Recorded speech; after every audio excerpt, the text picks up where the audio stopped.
cushy job you quit. Yes, correct. It was a difficult choice to make, but for me, I never looked back and I never regret it. What revenue or what salary you gave up to go all in on the startup? Close to $1 million a year, with lots of other perks. If you have 20 paying customers, right, paying $20,000 per month, that would put your monthly recurring revenue around $400,000 per month. Is that a fair calculation? Yes, correct. How much time do you need? Is it at 2026, 2027? When do you think you can break 5 million of ARR? I think we're poised to do that next year. If somebody's listening to this podcast and comes to you today and offers you $10 million all cash to buy 100% of the business, do you sell?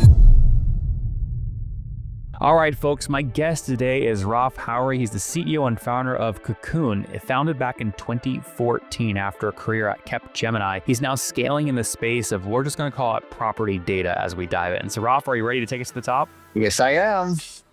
All right. So tell us what you do in like 1 or 2 sentences. The homepage says the Pico score, get credit for upgrades. What does this mean? Well, we are about sort of improving the value of every single home. It is the largest single investment that most of us make. And what we do is we help everyone maintain it, figure out how to increase its value, how to optimize its value. And then we help those businesses that want to serve those consumers helping that customer doing that. So think of a wealth manager, think of a bank, think of an insurance company that wants you to invest in your home, can maintain it, improve its value. That's what we do. We build the data, the analytics, and the software to enable that. Okay. So like if I put in like a random address, man, so let's just do Austin, Texas here. What's happening on the, okay, so why doesn't you, so is this all, are you only in certain states? No, we are national, but sometimes certain properties, if they're either new constructions or maybe there is no public data available, we can do that. Okay. Maybe try a different address. I can give you a different address if you like. Oh, well, let's just look at one of these, right? So Elderville Resort, Port Richey, Florida. So price $285. So I guess just to be clear before we jump in deeper here, you have 4 homeowners and 4 businesses. How is your revenue made up? Are homeowners paying you or are banks paying you? It's mostly a business.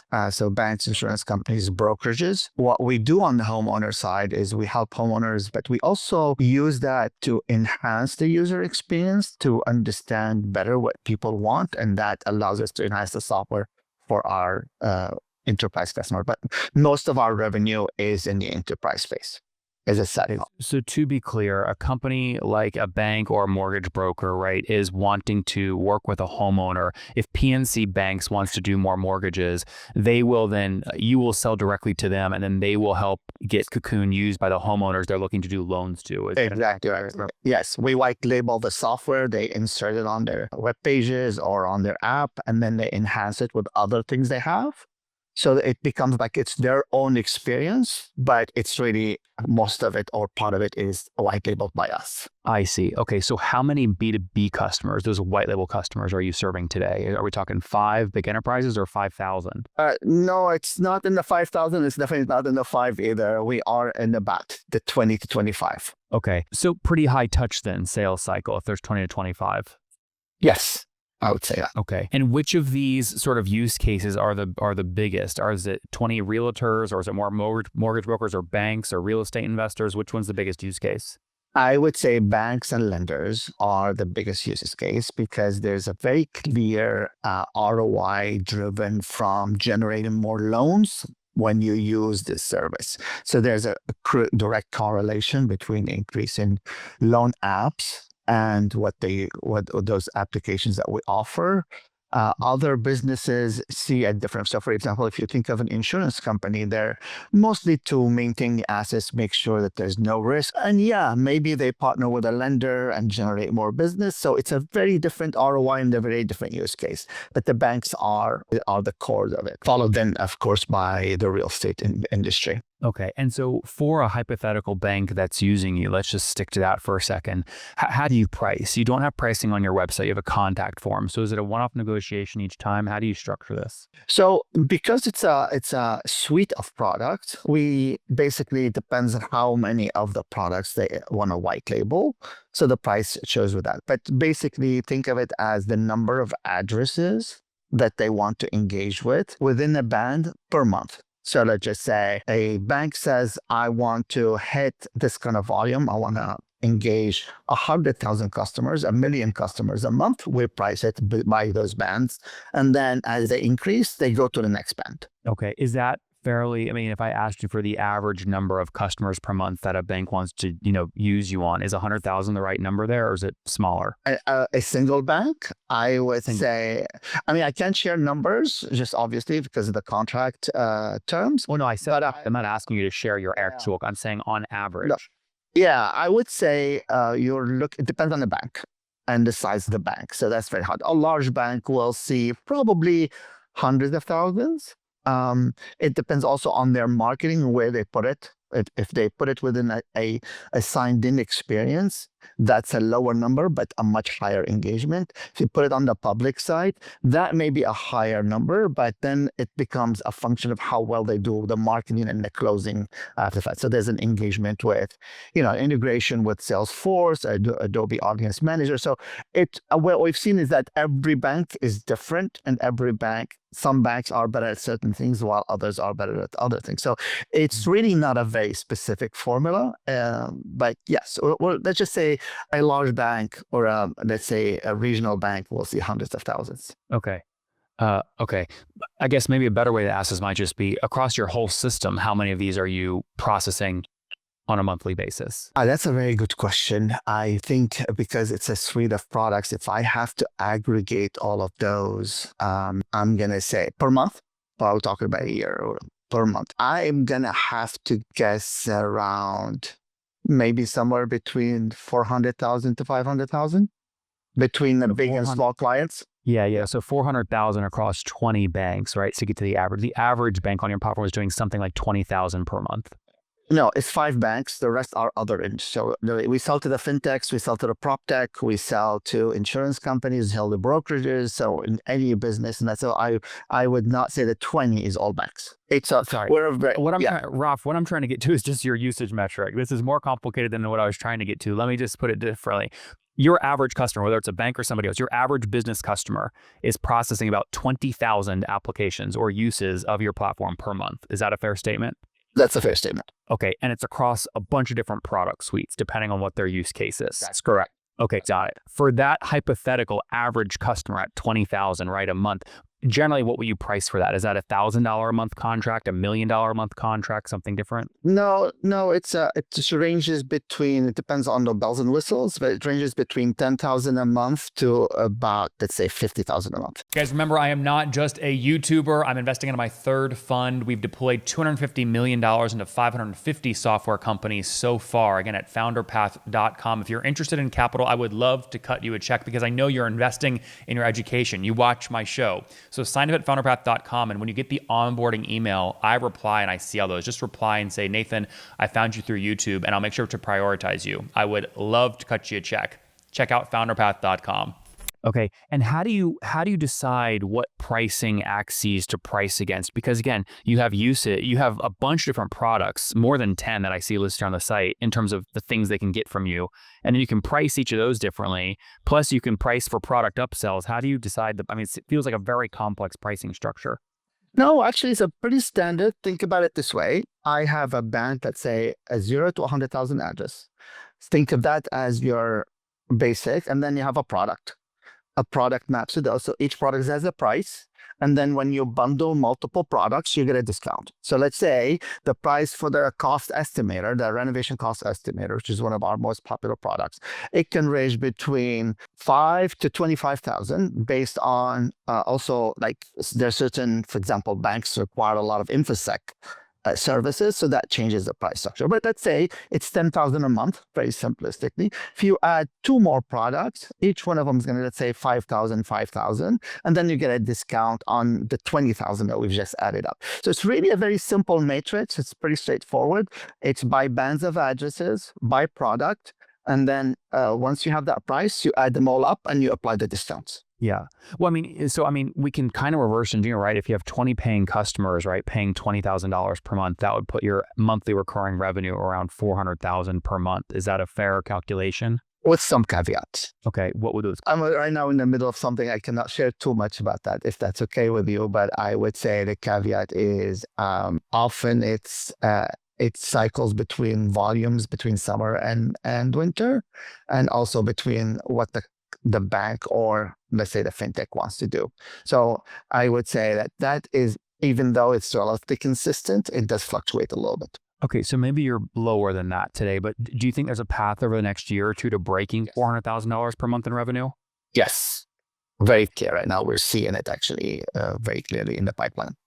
And also there's a trend right now in the industry where I think a lot of the large institutions are focusing a lot more on retaining that customer post-transaction. As you probably know, when you give somebody a mortgage, you're only gonna interact with them when you send them their invoice. And right now there's a whole sort of a more focus on trying to stay close to that customer so that you capture the next transaction and you capture more share of wallet, more HELOCs, more car loans. And that's not going to happen by dropping them after the transaction. So this is where the value proposition that's becoming more of the business case that most of the industry is looking at today. Mm-hmm. And you mentioned you're in the middle of something. Are you exiting the company or raising right now? Or are you bootstrapped? Give me more of the backstory there. No, we are mostly bootstrapped. So we've only taken private money. That's been the case, including some of mine.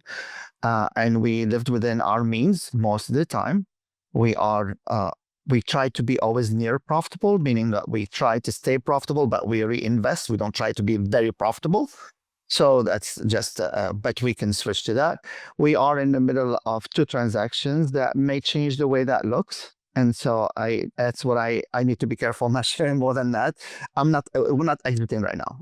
Let's just say that we're not exiting. We may be raising, but right now it's sort of like being evaluated. Let's just put it this way. Fair enough. When you say you're mostly bootstrapped today, you put in your own money plus some, you said, quote, private money. How much total money have you plus other private investors put in the business life to date? If you exclude me, about 7 million. Okay. Well, I mean, your money is the most important money, right? You're putting your money where your mouth is. It's your baby. Are you comfortable sharing how much you've put in? And are you swinging for the fences? Is it like you're 100% your life savings and past to work, or was like a drop in the bucket for you? Let's say I put in north of $1 million into that business. It's not a drop in the bucket, but it's also not gonna kill me but it's something that I really preserve very carefully. And I've built a very careful strategic plan to build what I wanted to build.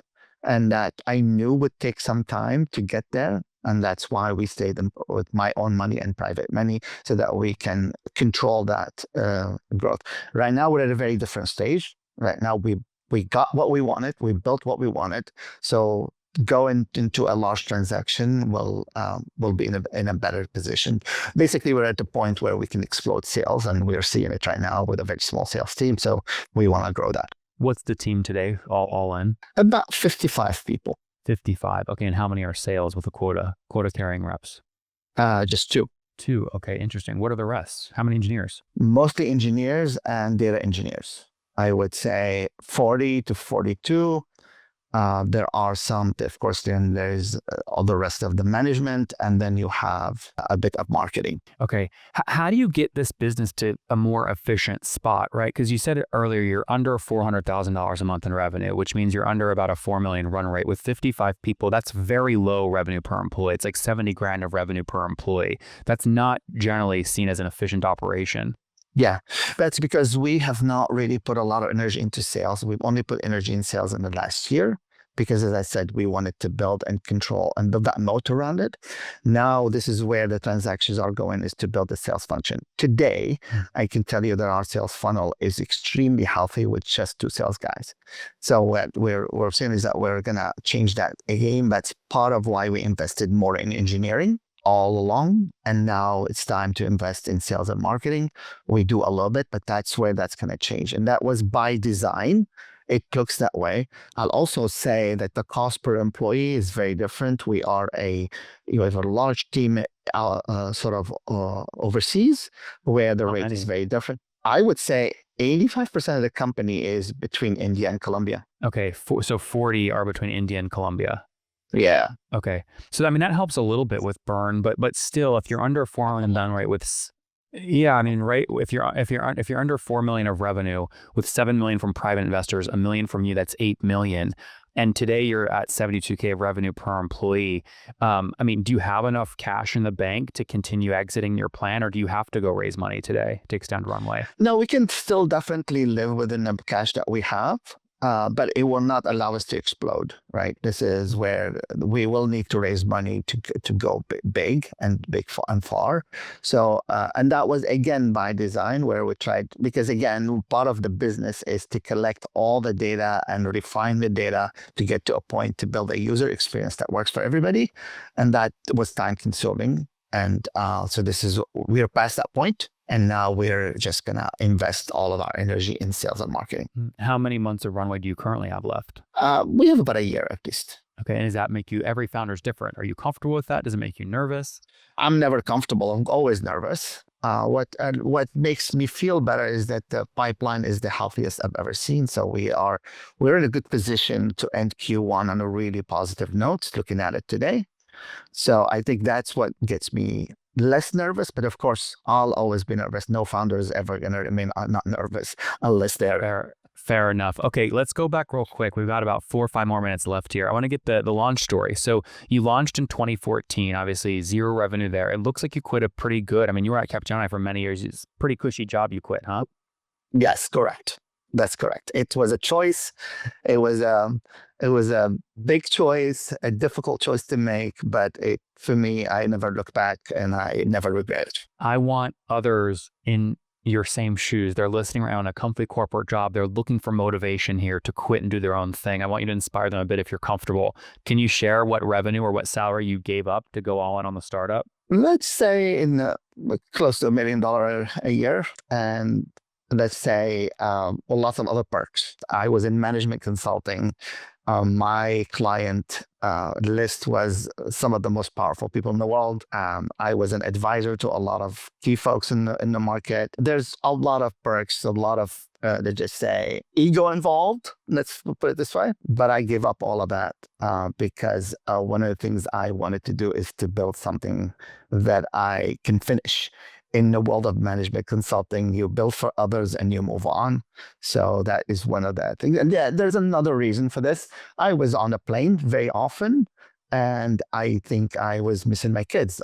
My kids were growing up without me, so I needed to stay. And of course, when you're a global leader, the only people that want to hire you are the people who want to put you in another global role. So I really that was another, I would say motivation, or should we say influence, or maybe I was pushed into that direction. So there's a little bit of, it's not all me.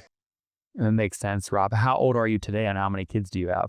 I am 16, I have 2. Okay, yeah, makes sense. And you can see here, again, you put in your time. This is well over a decade at Capgemini. So yeah, quite the history here. Okay, so you bet on yourself in 2014. You get going. Do you remember your first $1 million revenue year? Yeah, I think 2018. I would say. There's people listening going, well, I want to be like Raf and go from 0 to $1 million in my first 3.5, 4 years. That bank didn't just call you because out of randomness, you did things to create your luck. What did you do those first 3 years? Well, first of all, I think I solved a problem that no one has solved before. And I think that's an important thing. You're actually creating a solution for a problem that people have either thought it can't be solved or never bothered to notice it. So focus on distribution, because there's a lot of founders that have had world-class products and they never take off because no one knows about them. So focus on distribution. Yes, I think the distribution was to actually in the beginning, there was not a whole lot because I said we were building. The idea was I worked, when I built the first tools, my first clients, I distributed to realtors and I distributed it for free. So I would go literally from one brokerage to another and I will pitch one by one. It was a small use case, but that was, for me, it was validation more than an actual revenue. So for me, that's where it started. And then from there, realtors tend to have a lot of, let's just say, they use a lot of word of mouth. So that has helped. We incentivize them to do that. And from there, it got over to other clients. The other thing that I think this was really important for distribution that I think nobody has figured out yet, and this is what we've done. You see a B2C experience. You're going through it right now on the screen with me. Yep. That is my best marketing tool. Because when companies look for solutions, they are going to see an enterprise ad or they're going to see a very business page, but they have to call you to find out. Here, they're playing with it as themselves as actual users, and they're basically that's when they reach out to me. So one of the best things that we've done in terms of distribution, in terms of marketing, is to make the customer as an individual use our tools. Every time I pitch anything, I say, you have a home, go play with it. And that actually made a big difference. This is distribution early on was you hustling, giving it away for free, and then it was product-led growth, individual agents using it. And if an individual agent, if 5 people at Keller Williams start using it, then eventually the C2 at Keller Williams says, I got to buy a company license. That's correct. That's how it started. Very cool. Very cool. Okay, so that was going forward to 2018 when you broke $1 million of revenue. You know, it sounds like you're flirting with around $4 million today. How much time do you need? Is it at 2026, 2027? When do you think you can break $5 million of ARR? I think we're poised to do that next year. Very early, actually. Okay. Looking at the pipeline right now, we should be in good shape. But again, you don't know what the market does. We are sensitive a little bit to mortgage rates. Things are looking really positive in the last, I would say, 12 months that we've seen this. Good point. People are buying less houses because mortgage rates are still in the 6 to sort of 8% range. How do you hedge that? What other products do you offer that are not directly correlated to mortgage rates? Actually, this is where it actually helped because we focus on investing in your own home, and because people don't want to sell their home because they have a great mortgage rate. We're seeing a lot more people saying, I'm staying and I'm building and I'm improving. These products, remodel costs, maintenance plans, right, etc. That's correct. And so we've seen a lot more. Let's face it, the market is short about 5 million. So there are fewer homes on the market. People are not buying because everybody's still betting that they want to go back to that 3% mortgage rate, which probably never going to happen in our lifetime. And so a lot of folks are saying, I'm not going to give up my 3% mortgage. I am just going to invest in it and maybe borrow against it and buy something new. And that played really well for our use case. Yeah, makes a ton of sense. Okay, are there any other growth channels besides product-led growth that you're using today that are working really well for you that you want to teach our audience? The personal reach out has been my best thing. I personally being involved in the sales cycle has really helped a lot. The second thing is you need to become a consultant in your distribution story. So you need to constantly explain the ROI. You can't just sell a product like it's a SKU. So it's a slightly different sales cycle, but it's really easy once you master it. And Raf, as we look into the future and where you're going, obviously you've raised some capital here. How much of the company do you still own personally today, or the team, like not investors? Over 50%. Definitely over 50%. Yeah. Okay, so you've been able to raise and also sort of manage dilution. Are you comfortable sharing the last priced valuation of the business, what year that was? We never did a price valuation. We did convertible notes. So beyond that, I have not really pulled any money in the last 4 years, 3 years. Okay. So all the $7 million of convertible notes were all raised before 2022. That's correct. We decided to live within our means when we saw the market. As you recall, about 2 years ago, the venture capital space was quite tough. So we made our own, kind of decision to stay in control and not to need money. That really hurt us a little bit in terms of growth. But at the same time, it allowed us to control the game a little bit. And now we're seeing that pay off. Raf, if somebody's listening to this podcast and comes to you today and offers you $10 million all cash to buy 100% of the business, do you sell? No. That was quick. Well, you give me an exact number, so it's easy to give a quick answer. What's the number? I'm not going to talk about that right now, unfortunately. Fair enough, Raj. Well, hey, this has been a lot of fun. If people want to learn more about you and the business online, where can they follow you? So I'm on LinkedIn. That's the best way to get a hold of me. I am on basically, that's pretty much the only social media platform that I'm engaged with on a regular basis. Of course, you can always go to our company, mykukun.com, mykukun.com. And actually, if you say contact us, I see every form that comes. That's just a decision I made long ago that at the end of the day, I look at every contact us that came in, and I actually don't always handle them, but I make sure that if I need to step in. So if you send us any contact, be sure that I will know about it. Guys, there you have it. MyCocoon.com was launched in 2014 after Raf quit a consulting gig where he was making over $1 million per year. He bet on himself and broke $1 million of revenue in his first 3.5, 4 years. He went on to raise about $7 million in addition to putting $1 million himself into the business. That was all before 2022, mainly on convertible notes. They continued to scale by empowering real estate agents early on to use tools they built for homeowners. Eventually, that product-led growth led to word of mouth, where they sold directly B2B, directly to the brokerages, and now to banks and now to fintechs that want to use their tools for things like lead gen or helping the homeowners that they might lend money to. Today, they've got 20 businesses or enterprises paying them. They're a little under $400,000 a month in revenue, and they're getting a lot of consumption. On average, their B2B customers are processing 20,000 addresses, that's home addresses, per month through all of their different product suites. There are 55 people on the team with a little headcount arbitrage. About 40 of those folks are in India and Colombia as Raf continues to scale the business. Raf, thank you so much for taking us to the top. Thank you, Nathan, for the opportunity. Appreciate it. You won't believe this CEO's revenue. Click here to watch the next episode right now.